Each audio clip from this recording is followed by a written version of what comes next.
Good morning বন্ধুরা, সবাই কেমন আছেন? আশা করি সবাই ভালো আছেন, আমিও ভালো আছি। আজকে রান্নাঘরে কি কি করলাম সব কিছুই তো আমি প্রত্যেক দিন দেখাই, আজকেও দেখাবো। আজকে তো শনিবার, নিরামিষ।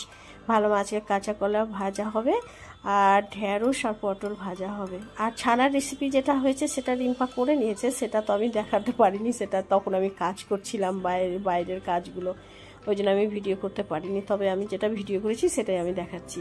এই যে প্রথমে আমলকির জুস করেছিলাম আমি আজকে, মানে আমি সপ্তাহে 2-1 দিন আমলকি, কোনো দিন করলার জুস খাই, তো আজকেও করেছিলাম।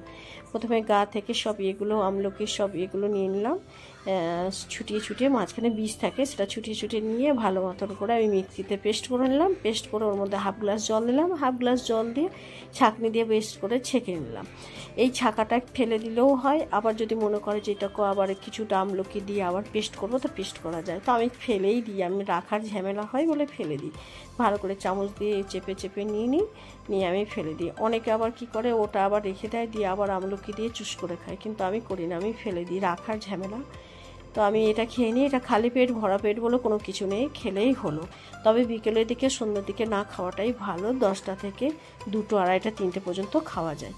তো এই যে আমি গরম গরম ভাত করেছি, হাঁড়ি হয়ে গেছে বড়, ভাত হয়ে গেছে কম। আর এদিকে কলাইয়ের ডাল বসিয়েছি, আর এদিকে আমি কলাটা কেটে ভালো করে জল দিয়ে ভেজে রাখবো।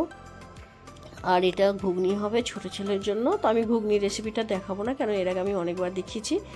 আর এটা হচ্ছে ছোলা ভিজা। এই ছোলা ভিজাটা আমি খাই সপ্তাহে 1-2 দিন, আমি ভিজিয়ে রাখি, অঙ্কুর বেরিয়ে থাকে, ভালো লাগে খেতে, ওই ছোলাটা আমি খাই।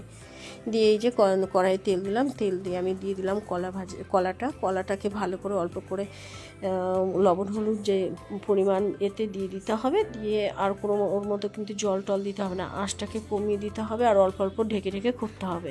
আর এদিকে আমি ঢ্যাঁড়সটা আর পটলটাও কেটে রেখেছি, এটারও আমি ভাজবো। এটার সবজি হবে না, এটাও ভাজা হবে। এটাও তাই কড়াইয়ে তেল দিয়ে বেশ ভালো করে লবণ হলুদ দিয়ে, লঙ্কা দিলে লঙ্কা দেওয়া যাবে। এই যে আমি কলাটা ভেজে রেখে দিয়েছি থালাতে, এবার আমি ঢ্যাঁড়স আর এটাও ভাজছি। ভেজে নিয়ে নিরামিষ আজকে রান্না খেয়ে নিলাম। এটাও ভাজাও হয়ে গেল, সবাইকে খেতেও দিয়ে দিলাম, নিজেও খেয়ে নিলাম। তখন বেলা 2টো বাজে বুঝি, হ্যাঁ 2টো 2:30 এরকম।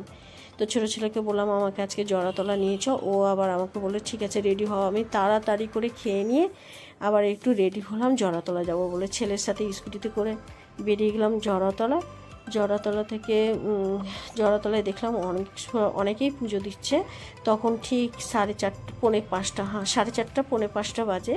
তখনও দেখলাম অনেক ভিড় আছে, আর অনেকেই পুজো দিচ্ছিল। সে সময় আমি তাড়াতাড়ি করে ভোগটা নিয়ে তাড়াতাড়ি করে আমি পুজো দিলাম। তখন 6-7 জন ছিল। দিয়ে পুজো দিয়ে আমি একটু ভিডিও করলাম এদিক ওদিক ঘুরে, কারণ বেশিক্ষণ থাকা যাবে না। আমার ছেলে বললো মা যত তাড়াতাড়ি পারো তুমি কিন্তু বেরিয়ে যেও এখান থেকে। আমি ঠিক আছে। দিয়ে আমি একটু বললাম যে দাঁড়া একটু আমি ভিডিও করে নিই।